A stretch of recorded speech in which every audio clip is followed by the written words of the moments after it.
Hello friends, welcome to Geetha channel. இன்னைக்கு நம்ம வீடியோல வந்து பாத்தீங்கன்னா ஒரு ஹெல்தியான குழம்பு ரெசிபி தான் செய்ய போறோம். மணத்தக்காளி காய் குழம்பு. அதுக்கு மணத்தக்காளி காயை நல்லா அலசி க்ளீன் பண்ணி வச்சிருக்கேன். இப்போ இத தனியா நம்ம வதக்கி எடுத்துக்கலாம். இதுல இருக்க சிறுகசப்பு போறதுக்காக நம்ம இத வதக்குறோம். ஒரு pan வச்சிருக்கேன். அது வந்து 2 டேபிள்ஸ்பூன் அளவுக்கு ஆயில் வந்து ஆட் பண்ணிட்டு இத வதக்கி எடுத்துக்கலாம். இது வதங்கிறதுக்காக நான் லைட்டா உப்பு வந்து ஆட் பண்றேன். Low flame la வச்சு 5 to 8 minutes கிட்ட நல்லா வந்து வதங்கி வரட்டும் அப்படியே விட்டுருங்க. மணத்தக்காளி காயை வந்து பாத்தீங்கன்னா நம்ம அடிக்கடி வந்து சாப்பிட்டு வந்தோம்னா வயித்துல இருக்க புண்ணு வராது. அல்சர் ப்ராப்ளம் இருக்கவங்க கண்டிப்பா வந்து மணத்தக்காளி காய் இல்ல மணத்தக்காளி கீரை வந்து கண்டிப்பா அடிக்கடி வந்து சேர்த்துக்கோங்க. அப்பதான் ரொம்பவே வந்து உடம்புக்கு நல்லது. ரொம்ப குளிர்ச்சியும் கூட. இந்த அளவுக்கு நல்லா சுருண்டு வதங்கி வரணும். இப்போ இது ஒரு பிளேட்ல வந்து ட்ரான்ஸ்ஃபர் பண்ணிக்கலாம். அடுத்து அந்த pan வச்சிருக்கேன். அதுல வந்து ஒரு 2 டேபிள்ஸ்பூன் அளவுக்கு ஆயில் வந்து ஆட் பண்ணியிருக்கேன். ஆயில் நல்லா ஹீட் ஆனதும் 1 ஸ்பூன் அளவுக்கு கடுகு வந்து சேர்த்துக்கிறேன். இந்த குழம்பு கொஞ்சம் ஈஸியாவே வந்து பண்ணிடலாங்க. கடுகு பொரிஞ்சதும் 1/4 ஸ்பூன் வெந்தயம் வந்து சேர்த்துக்கிறேன். இதல 7 ல இருந்து 8 பெரிய பூண்டு பல்ல வந்து ஆட் பண்ணிக்கிறேன். ஒரு 2 பெரிய வெங்காயத்தை கொஞ்சம் பெருசா கட் பண்ணி வந்து சேர்த்துக்கிறேன். சின்ன வெங்காயம் இருந்தாலும் நீங்க முழுசாவே அப்படியே சேர்த்துக்கலாம். ரொம்பவே நல்லா இருக்கும். ஒரு கொத்து கருவேப்பிலையும் இப்போ வந்து ஆட் பண்ணிக்கிறேன். இது எல்லாத்தையும் நல்லா வந்து வதக்கி விடலாம். சின்ன வெங்காயம் இல்லாதனால பெரிய வெங்காயத்தையே கொஞ்சம் பெருசா வந்து நான் கட் பண்ணி ஆட் பண்ணிக்கிறேன். இது வதங்கிறதுக்காக 1 ஸ்பூன் வந்து உப்பு வந்து சேர்த்துக்கிறேன். ஆல்ரெடி நம்ம காயிலயும் வந்து உப்பு சேர்த்துக்கிறோம். சோ பார்த்து வந்து ஆட் பண்ணிக்கோங்க. இந்த மணத்தக்காளி காய் குழம்பு வந்து பாத்தீங்கன்னா அரிசி கழுவுன தண்ணியில வச்சா இன்னும் கொஞ்சம் டேஸ்டா இருக்கும். அப்படி இல்லனாலும் நார்மல் வாட்டர்லயும் வைக்கலாம். நல்லா தான் இருக்கும்.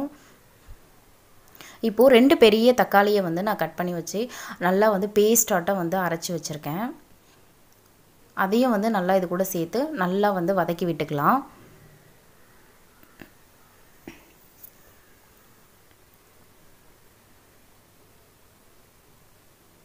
இது நல்லா வந்து வதங்கட்டோங்க. பாருங்க இந்த அளவுக்கு நல்லா வந்து வதங்கி வந்திருக்கு. இப்போ ஒரு 1/4 ஸ்பூன் அளவுக்கு மஞ்சள் தூள், 1 ஸ்பூன் தனி மிளகாய் தூள், 2 ஸ்பூன் தனியா தூள் வந்து இதல சேர்த்துக்கிறேன்.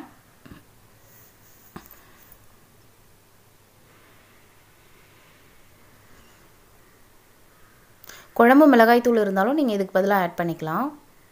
இப்போ இது எல்லாத்தையும் நல்லா வந்து mix பண்ணி விட்டுட்டு நான் பாருங்க 1 டம்ளர் அளவுக்கு அரிசி கழுவுன தண்ணி வச்சிருக்கேன். சோ அதையே இது கூட வந்து சேர்த்துக்கிறேன்.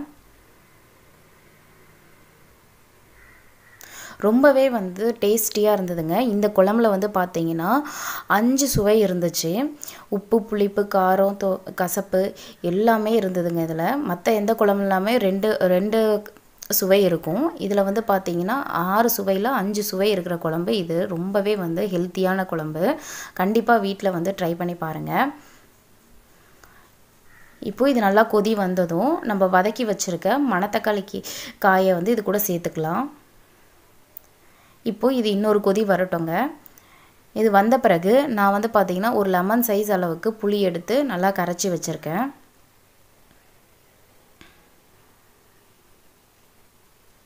அதையும் இது கூட வந்து இப்போ ஆட் பண்ணிக்கிறேன்.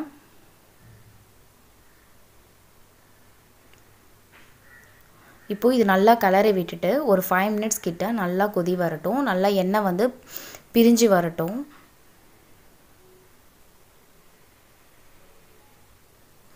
நீங்க எந்த ஒரு வந்து வத்த குழம்பு இல்ல கார குழம்பு எது வைக்கிறதா இருந்தாலுமே லாஸ்ட் ஸ்டேஜ் நல்லா கொதி வந்த பிறகு இறக்கும்போது பாத்தீங்கன்னா இதே போல ஒரு சின்ன பீஸ் அளவுக்கு மண்டை வெல்லம் சொல்வாங்கல குண்டு வெல்லம் அந்த வெல்லத்தை வந்து நீங்க ஆட் பண்ணுங்க. டேஸ்ட் வந்து பாத்தீங்கன்னா ரொம்பவே அட்டகாசமா இருக்கும். சூப்பரா இருக்கும். பாருங்க நல்லா கொதி வருது. நம்மளோட சூப்பரான மணத்தக்காளி காய் குழம்பு ரெடி ஆயிடுச்சு. இந்த வீடியோ உங்களுக்கு ரொம்ப பிடிச்சிருக்கும், யூஸ்ஃபுல்லா இருக்கும்னு நினைக்கிறேன். பிடிச்சிருந்தா கீதா சேனலை மறக்காம லைக் பண்ணுங்க, கமெண்ட் பண்ணுங்க, ஷேர் பண்ணுங்க and subscribe பண்ணி வச்சுக்கோங்க. Thank you.